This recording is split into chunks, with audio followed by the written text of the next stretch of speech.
The rain pelted against the church windows as I watched my sister Freya stand at our father's casket, dabbing her eyes with an embroidered handkerchief that probably cost more than most people's weekly grocery bill. My name is Olive, and this was the day my sister stole everything from me. Daddy would have wanted the estate in capable hands, Freya announced to our small gathering of family and close friends. Her voice carried that familiar patronizing tone I'd grown to despise. As the eldest, I'll ensure our family's legacy remains intact. I gripped the wooden pew until my knuckles turned white. Just yesterday, we'd buried our father, and already she was making her move. Mom sat beside me, her grief-stricken face buried in her hands, as she nodded along to everything Freya said. Olive dear, Freya's saccharine voice cut through my thoughts.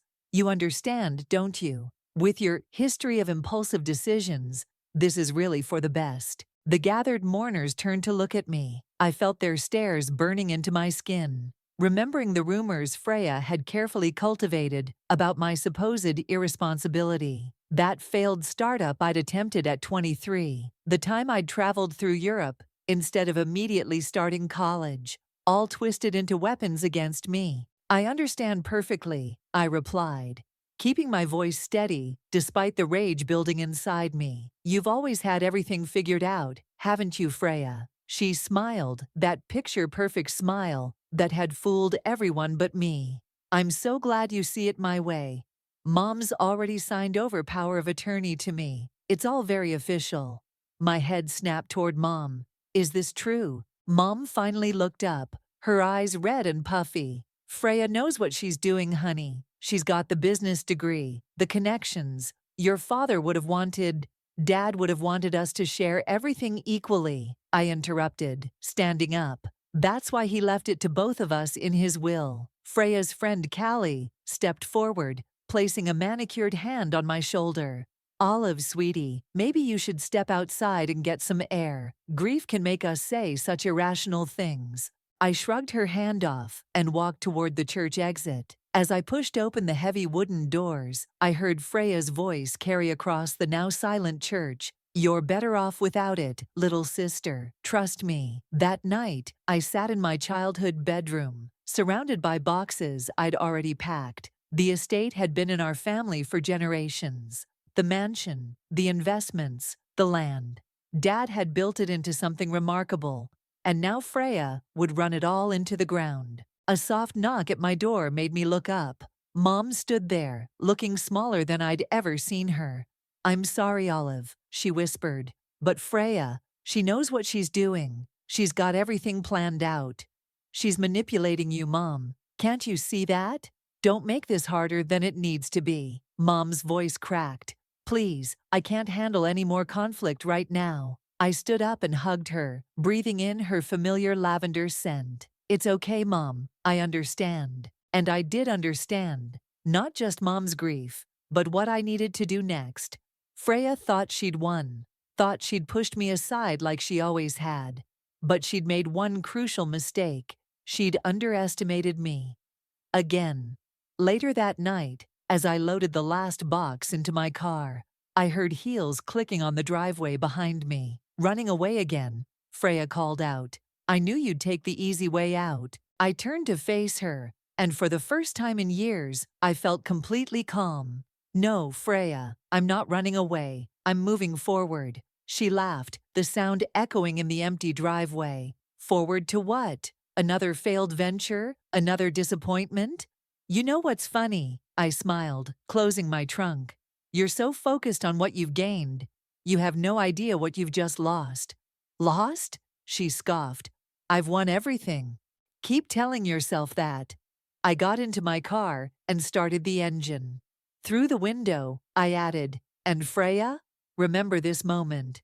Remember exactly how it feels to think you've won. It'll make what comes next so much sweeter. As I drove away from my childhood home, I watched Freya's figure shrink in my rearview mirror. She thought she'd written the final chapter of our story. But she was wrong. This wasn't the end. It was just the beginning. and I was going to make sure she regretted every single moment of her victory. 6 months into my new life in the city, I found myself sitting across from Gregory in his downtown office, surrounded by financial reports and investment portfolios. The view of the skyline behind him seemed to mock my small-town roots, but I wasn't here to admire the scenery. "You're a quick study, Olive," Gregory said, adjusting his glasses as he reviewed my latest analysis. "Most people take years to grasp these concepts." I took a sip of my coffee, hiding my smile. Most people aren't trying to save their family legacy from a manipulative sister. Speaking of which, Gregory turned his computer screen toward me. "Have you seen the latest news about your family's company?" The headline made my stomach turn. "Carter Industries announces aggressive expansion plans." Below it was a photo of Freya, wearing her signature pearls and fake smile.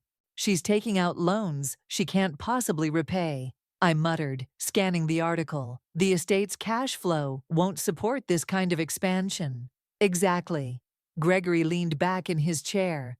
"She's playing a dangerous game. One wrong move and—" A knock at the door interrupted us. A tall man in a crisp suit entered, his presence immediately commanding attention. "Sorry to interrupt," he said, his eyes meeting mine. "I'm Russell O'Connor. I couldn't help overhearing. Did you say Carter Industries?" I straightened in my chair. "I did. I'm Olive." Recognition flickered across his face. "Olive Carter. I've been following your family's case, the inheritance dispute." "You could call it that," I replied carefully, though theft might be more accurate. Russell pulled up a chair, his interest piqued. "I'm a corporate lawyer. I've seen similar cases before, but yours, there's something not quite right about how it was handled." Gregory cleared his throat. "Russell's one of the best in the business, Olive. If anyone can help you build a case, it's him." I studied Russell's face, looking for any sign of the usual condescension I'd faced when telling my story. Instead, I found genuine concern and something else: determination. "Tell me everything," Russell said, pulling out a notepad. "Start with the power of attorney transfer." For the next hour, I laid out every detail, every manipulation Freya had orchestrated. Russell's pen moved rapidly across the page, occasionally stopping to ask pointed questions. "Your sister's making mistakes," he finally said, tapping his pen against the notepad. "Big ones. These expansion plans, they're reckless at best, fraudulent at worst." "Can we prove it?" I asked, trying to keep the desperation out of my voice. "Not yet, but we can start building a case. Gregory's been teaching you finance. That knowledge will be crucial." I glanced at my watch and stood up. "I have class in 20 minutes. Business Management 301. "You're taking classes too?" Russell looked impressed. "Every single one I can fit in," I replied, gathering my things. Freya's biggest argument was that I lacked the knowledge to run the estate. "I'm making sure that when I face her again, she won't have any ammunition left." Russell stood as well, holding out his business card. "Let's meet next week. We'll need to start documenting everything." As I reached for the card, our fingers brushed briefly. The contact sent an unexpected jolt through me, and I quickly pulled away. "Thanks," I mumbled, shoving the card into my bag. "Both of you. I know this isn't exactly a normal client situation." Gregory waved off my thanks. "Normal is overrated. Besides, watching you take down your sister will be payment enough." Outside, the city bustled with its usual afternoon energy. As I waited for my ride share, my phone buzzed with a text from Mom. "Freya's throwing a charity gala next month. Please come home for it. We miss you." I stared at the message, my throat tight. Below it was a photo of Mom and Freya at our family estate. Standing in front of the rose garden Dad had lovingly tended for years. The roses were wilting now, their care clearly neglected. Another text came through, this time from Russell. "Forgot to mention, those charity galas are perfect for gathering intel. Might be worth making an appearance." I smiled, typing back, "Already got my invitation." The ride-share pulled up, and as I settled into the back seat, I pulled out my tablet to review my class notes. Every formula I memorized, every concept I mastered, was another step closer to taking back what was mine. Freya thought she'd won by forcing me to leave, but she'd actually given me exactly what I needed: the freedom to become someone she'd never see coming. The sister she'd dismissed as irresponsible was gone. In her place was someone much more dangerous, someone with nothing left to lose and everything to gain. The country club's bathroom wasn't where I'd expected to find my first real breakthrough. But there I was, reapplying lipstick, when Callie stumbled in, clearly 3 glasses of champagne past her limit. "Olive," she caught herself on the marble counter. "I didn't know you'd be at the gala." I capped my lipstick, watching her in the mirror. "Mom invited me. Couldn't miss another one of Freya's famous charity events, could I?" Callie's perfectly made-up face crumpled slightly. "God, these events. Do you know how exhausting it is, keeping up with all the lies?" "Lies." I turned to face her, keeping my voice casual. "What do you mean?" She glanced around the empty bathroom, lowering her voice. "The donations, the numbers, nothing adds up anymore. Freya keeps saying everything's fine. But," she hiccuped, "last week, she asked me to help her move some money around. Said it was normal business practice, but it felt wrong." Before I could press further, the bathroom door swung open.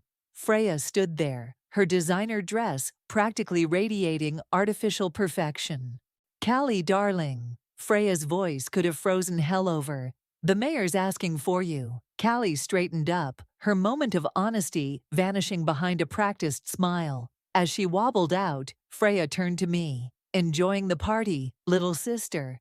"Immensely," I replied, pulling out my phone. "Just documenting all the wonderful charitable work you're doing." Her eyes narrowed at my phone. "Still bitter, I see. You know, Mom's worried about you, living alone in the city, working yourself to death with all those classes." "Is she?" Funny how she never mentions that in our weekly calls. Freya's perfect smile faltered for a split second. "You talk to Mom weekly?" "Oh, yes. We've gotten quite close lately. Amazing what honest communication can do for a relationship." Outside the bathroom, the string quartet started playing one of Dad's favorite songs. Freya's face softened for a moment, showing a glimpse of genuine emotion. "Dad would have loved this," she said quietly. "Would he?" I challenged.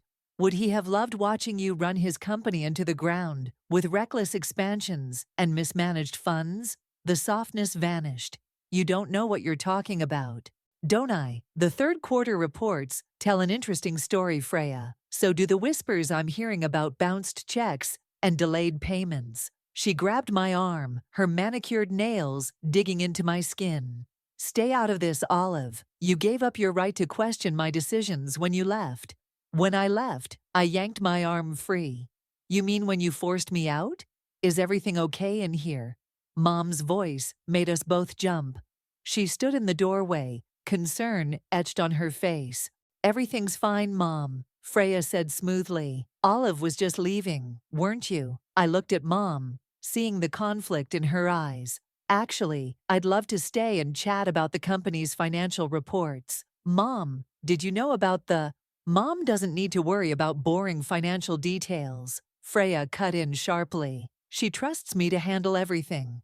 Mom wrung her hands. "Freya's right, honey. She knows what she's doing. The expansion plans they're going well, aren't they, Freya?" "Of course they are," Freya assured her. "Everything's perfect."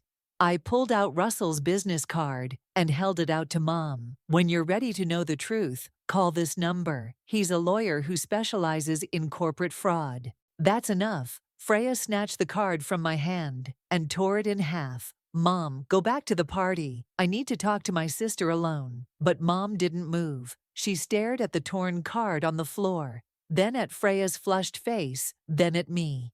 "Fraud?" Mom's voice was barely a whisper. "What is she talking about, Freya?" "Nothing," Freya snapped. "She's just trying to cause trouble, like always." I pulled another card from my purse. "The truth will come out eventually, Freya. The only question is how much damage you'll do before it does." Leaving the card on the counter, I walked out of the bathroom, my heels clicking against the marble floor. Behind me, I heard Mom ask again, Freya, what is going on? My phone buzzed with a text from Russell. Got the documents you needed. Meet tomorrow? I smiled, typing back a quick yes as I made my way through the glittering crowd. Freya might have won the battle for Mom's trust months ago, but watching her perfect facade crack tonight told me everything I needed to know. The war was far from over, and her defenses were beginning to crumble. Russell's office was a maze of papers when I arrived the next morning. Gregory was already there, poring over financial statements with a furrowed brow. "You're not going to believe what we found," Russell said, not even looking up from his computer. His tie was loosened, and coffee cups littered his desk. "Your sister's been busy." I dropped into the chair beside him. Define busy. How about 3 shell companies, 2 unauthorized loans, and 1 very interesting offshore account? Gregory slid a folder across the desk. "She's been siphoning money from the estate for months." My hand shook as I opened the folder. "Can we prove it?" "Thanks to your drunk friend Callie last night, yes." Russell finally looked up, dark circles under his eyes, suggesting he'd been here all night. "Those transactions she mentioned, they left a trail, a messy one." "Speaking of messy," Gregory interrupted, holding up his phone. "Your sister just announced another expansion project. She's burning through capital like it's unlimited." I scanned the announcement on his phone. "This is insane. She's going to bankrupt the company at this rate." "That's not the worst part," Russell said, turning his screen toward me. "Look at the fine print on these loan documents." As I read, my blood ran cold. "She used the estate as collateral, all of it." "Everything," Russell confirmed. "The house, the land, all of it. One default, and it's gone." "But that's illegal," I protested. "She needed my signature for that kind of decision." Russell's eyes lit up. "Exactly. And here's where it gets interesting." He pulled out another document. "Look at this signature." I leaned in, studying the paper. That's not my signature." "She forged it?" "Bingo." Russell smiled for the first time that morning. "This is our way in. Forgery, fraud, unauthorized use of assets. We've got her." Gregory cleared his throat. "There's something else. Your mother called me this morning." My head snapped up. "What?" "After last night, she started asking questions, real questions. She's worried, Olive, and she should be." My phone buzzed. A text from Freya. "Family dinner tonight, non-negotiable. Don't make Mom more upset than you already have." "Perfect timing," Russell said, reading over my shoulder. "Go to dinner. Keep things civil. We need a few more days to get everything in order." "Civil?" I laughed bitterly. "With Freya, think of it as reconnaissance," Gregory suggested. "The more comfortable she feels, the more likely she is to slip up." That evening, I pulled up to our family estate. The gardens were even more neglected than before. Dad's beloved roses, almost completely dead now. Inside, the house felt different, colder somehow, despite the summer heat. "Olive," Mom rushed to hug me. "I'm so glad you came." "Of course I came." I hugged her back, noticing how thin she felt. "Where's Freya?" "In Dad's study. She practically lives in there now." I found Freya behind Dad's massive oak desk, surrounded by papers she hastily shoved into a drawer when I entered. "Well, well," she said, leaning back. "The prodigal sister returns. Cut the act, Freya. What's really going on with the company?" She stood up, smoothing her skirt. "Everything's fine, better than fine. We're expanding, growing." "Drowning in debt," I finished. "How long before the house of cards collapses?" "You always were dramatic." She walked around the desk. "I've got everything under control." "Like you had my signature under control." She froze. "What?" "The loan documents, Freya." "Did you really think no one would notice the forgery?" For a split second, real fear flashed across her face before she masked it with a laugh. "You can't prove anything." "Can't I?" I pulled out my phone, showing her a photo of the document. "Funny thing about forgery. It leaves traces."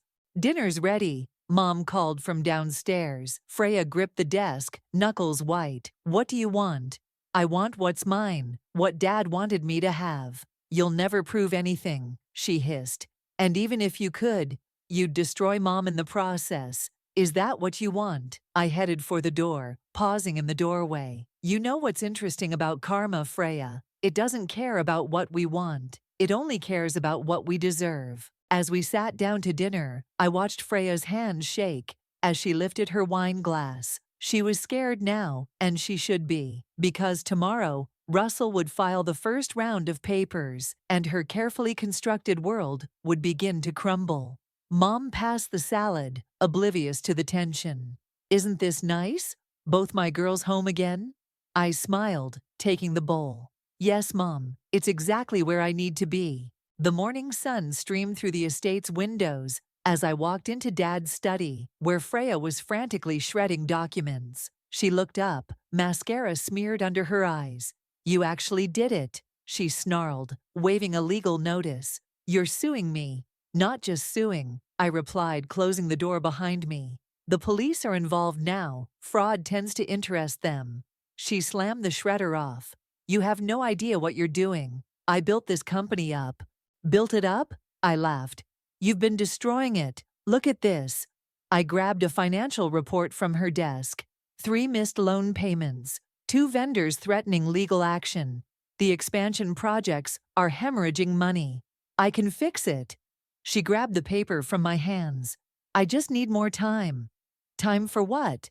To forge more documents? Empty more accounts? The study door creaked open, and Mom stepped in. Neither of us had heard her approach. Is it true? Mom's voice was barely audible. The things they're saying on the news. Freya rushed to her. Mom, don't listen to them. It's all lies. Stop it, I snapped. Just stop lying. Show her the real numbers, Freya. Show her what you've done to Dad's legacy. Mom picked up one of the scattered papers, her hands trembling. These loans. You said they were small business loans. But this is. She looked up, tears in her eyes. You mortgaged everything? I had to. Freya's composure cracked. The initial expansions weren't working. I needed more capital. So you forged my signature? I stepped closer, emptied the trust accounts, created fake charity events to launder money. Charity events. Mom sank into Dad's old leather chair. The Children's Hospital Fund? Freya's face went pale. Mom, I can explain. Explain what? I pulled out my phone, showing them the evidence Russell had compiled. How you pocketed donations. How you've been living off stolen money while the company crumbles. I deserved it. Freya screamed, making us both jump. I was always the responsible one, the one who stayed. While you got to run around Europe, finding yourself, I was here, learning the business. Learning, I scoffed. You were schmoozing and playing politics. I actually studied finance, learned investment strategies. Girls, please. Mom's voice cracked. Your father, Dad would be ashamed, I said quietly. Of both of us. We should have worked together, Freya. That's what he wanted. Freya's laugh was hollow. Work together? You never wanted that. You just wanted your share without earning it. And what did you earn? I gestured around the study. The right to destroy everything he built? To steal from charities? To risk our family home? A knock at the door made us all turn. Russell stood there with 2 police officers. Ms. Freya. One officer stepped forward. We have some questions about certain financial discrepancies. Freya straightened her spine, her mask slipping back into place. My lawyers will handle any questions. Your lawyers dropped you this morning, Russell said, holding up his phone. Something about not wanting to be associated with fraud charges. Mom stood up suddenly. Wait, there must be something we can do. Some way to fix this without. It's too late, Mom, I said gently. The auditors are already here. The board members are calling for a full investigation. Freya's face contorted with rage. You planned this, all of it. The classes, the meetings with lawyers. You've been plotting against me this whole time. No, Freya. I've been preparing to save our family's company from you. The officers moved forward, but Freya held up a hand. Fine. You want the truth. Here it is. She turned to Mom. I took everything. The money, the donations, all of it. Because I could. Because no one was watching. Because perfect, responsible Freya would never do such things. Right? Mom covered her mouth, stifling a sob. And you know what else? Freya continued, her voice rising hysterically. Dad knew. He knew I wasn't ready to run the company. That's why he left it to both of us. But I couldn't stand it.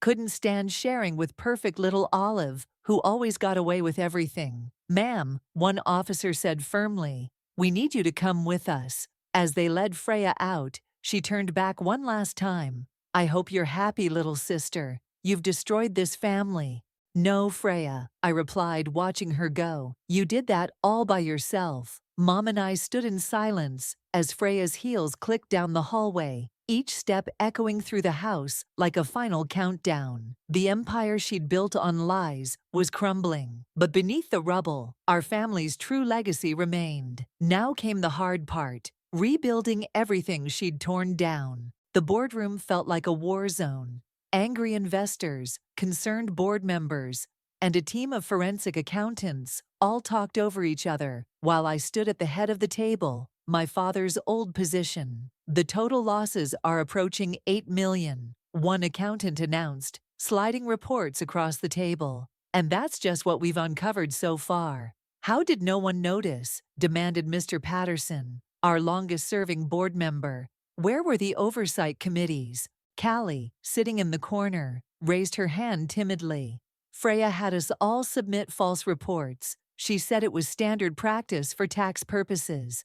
And you believed her? Someone scoffed. Enough, I cut in. Pointing fingers won't solve anything. We need solutions. Russell stood up, straightening his tie. We've managed to freeze the offshore accounts. Some funds can be recovered. The real issue is the expansion projects. They're bleeding us dry, Gregory added, pulling up a spreadsheet on the projector. We need to shut them down immediately. But the contracts, someone started, are void, Russell interrupted. They were signed under fraudulent circumstances. We can legally terminate them. The door burst open, and Mom walked in, looking more determined than I'd seen her in months. I've just come from the bank. I'm selling my vacation house to help cover the immediate debts. Mom, no, I protested. You don't have to. Yes, I do, she said firmly. I let this happen. I trusted blindly when I should have asked questions. Let me help fix it. Mr. Patterson cleared his throat. That's admirable, but it won't be enough. We need… Actually, Gregory interrupted. I have some investors interested in helping. They've worked with Olive in some of her recent projects. They're impressed with her financial acumen. I felt all eyes turn to me. The company can be saved, I said, pulling up my own presentation. But we need to act fast and be transparent about everything. For the next hour, I laid out my plan. Cost-cutting measures, restructuring proposals, and most importantly, a complete overhaul of our financial oversight systems. As I spoke, I could see the tension in the room slowly shifting to cautious hope. This could work, Mr. Patterson finally said, but we'll need someone we trust in charge, someone who understands both the business and the family legacy. Before anyone could respond, Callie stood up. I need to say something. Her voice shook. There's more, about Freya. The room fell silent. Callie swallowed hard. She didn't just take company money. She's been blackmailing people, board members, investors, anyone who questioned her. She has files. Where? I demanded. Hidden drive in her personal laptop, password protected. But she pulled out a USB drive. I made a copy, last week, before everything. Russell took the drive. This could help with the criminal case. And explain why nobody stopped her sooner, Gregory added. My phone buzzed. A text from the prison, where Freya was being held, awaiting bail. Your perfect plan worked. Happy now, but remember, little sister, I know secrets too, about everyone, including you. I showed the message to Russell, who smiled grimly. Empty threats. She's done. Mrs. Carter, Mr. Patterson turned to Mom. As majority shareholder, you need to officially appoint a new CEO. Mom stood up, her voice steady. "I think we all know who it should be." She turned to me. "Your father always said you had his head for business. I should have listened." "I'll need help," I said, looking around the room. "From all of you. No more secrets, no more hidden agendas." "You've got it." Gregory nodded. "Where do we start?" "First, we come clean to everyone, employees, shareholders, the public. Then we start rebuilding, project by project." As the meeting wrapped up, Mom pulled me aside. "I found this in your father's study." She handed me an old envelope. "It's dated the week before he died." Inside was a letter, Dad's familiar handwriting slightly shaky. "My dear Olive, if you're reading this, things have probably gone wrong. I knew Freya wasn't ready, but I hoped, well, hope isn't enough in business. You have what it takes, the patience to learn, the wisdom to ask for help, and the strength to make hard decisions. The company is yours to save, if you choose to. Love, Dad."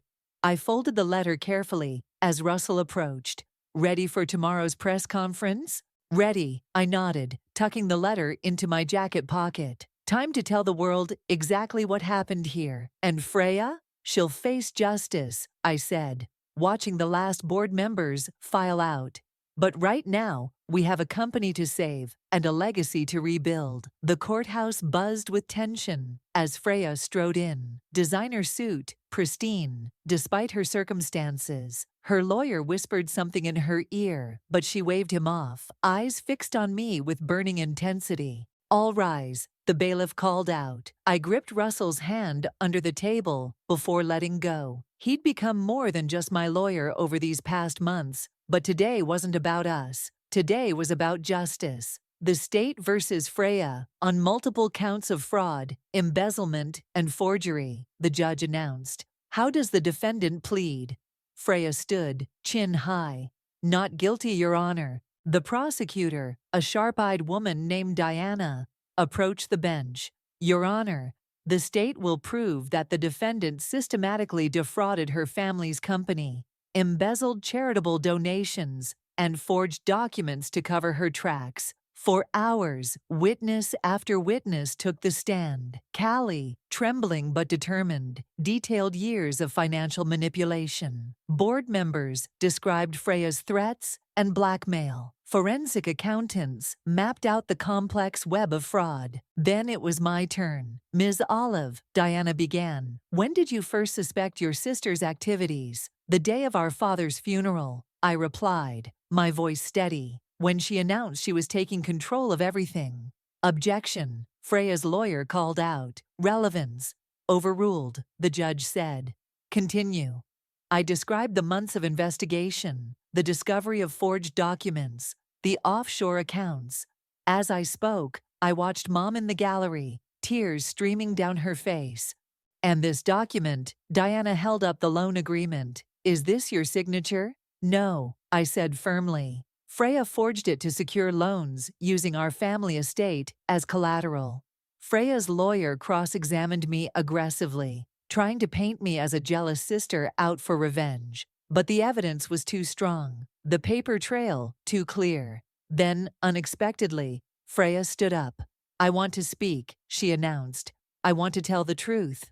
Her lawyer tried to stop her, but she shrugged him off and walked to the stand. The court fell silent. "You want the truth?" Freya's voice was razor sharp. "The truth is, I did everything they're saying. Every single thing. But you know what? I did it because I could. Because everyone was so busy praising perfect little Olive, they never noticed what I was capable of." Gasps echoed through the courtroom. "Ms. Freya," the judge warned, "you have the right to remain silent." "I don't want to remain silent." She turned to face me directly. "You think you've won? You think taking over the company makes you Dad's true heir? I took everything he built and turned it into my personal piggy bank. I destroyed his legacy, and that's something you can never undo." "Order." The judge banged his gavel. "Ms. Freya, return to your seat immediately." But Freya wasn't finished. "You want to know the best part? Those charity events. The Children's Hospital Fund. All that money people donated to help sick kids. I spent it on vacations and designer clothes. And I'd do it again. The courtroom erupted in chaos. Mom collapsed into tears. Russell grabbed my hand as I started to rise, holding me back. Your Honor, Diana's voice cut through the noise. The state rests its case. The jury took less than 2 hours to reach a verdict. On all counts, the foreman announced, we find the defendant guilty. Freya stood stone-faced as the judge delivered her sentence. 15 years in prison, full restitution of stolen funds, and a lifetime ban from holding any corporate positions. As the bailiff led her away, she passed close to me. Congratulations, little sister. You've got everything you wanted. I hope you choke on it. No, Freya, I replied quietly. I never wanted this. I just wanted justice. Outside the courthouse, reporters swarmed us. Russell fielded their questions while Mom and I slipped away to a quiet corner. I should have seen it, Mom whispered. All those years, I should have known. We all should have, I said, hugging her. But now we can rebuild, together. Gregory appeared through the crowd. The board's waiting. They want to make your position as CEO permanent. I looked at Mom, who nodded encouragingly. Go. Your father would be so proud.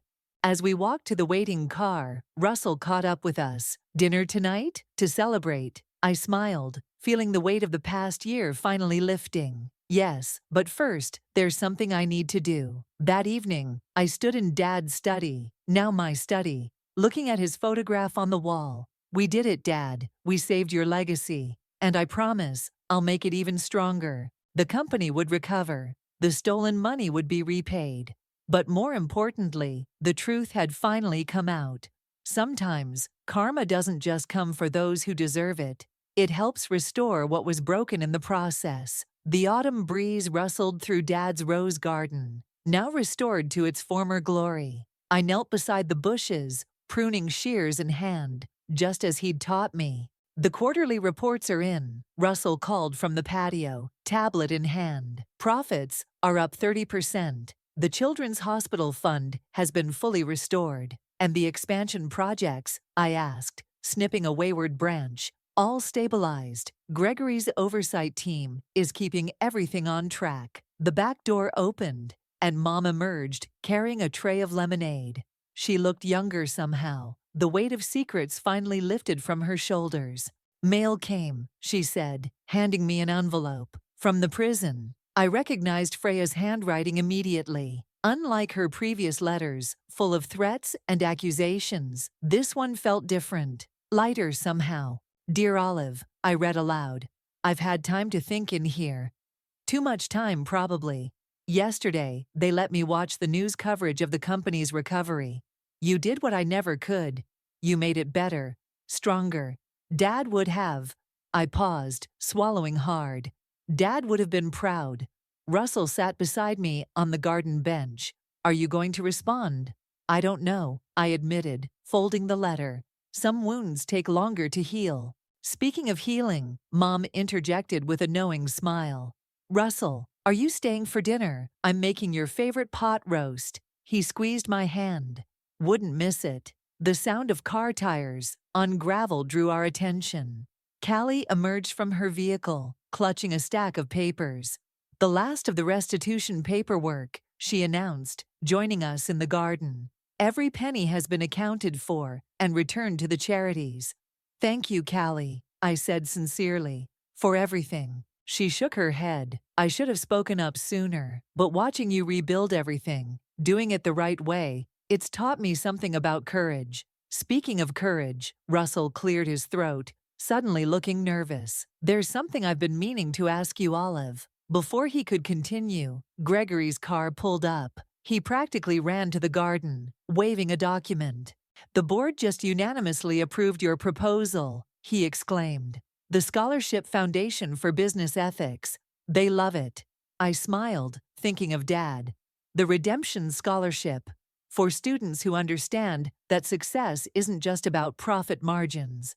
Your father would have loved that name, Mom said softly, wiping a tear. Actually, I stood up, addressing everyone. There's something else we need to discuss. I've been thinking about the company's future. Russell raised an eyebrow. More changes. More like evolution.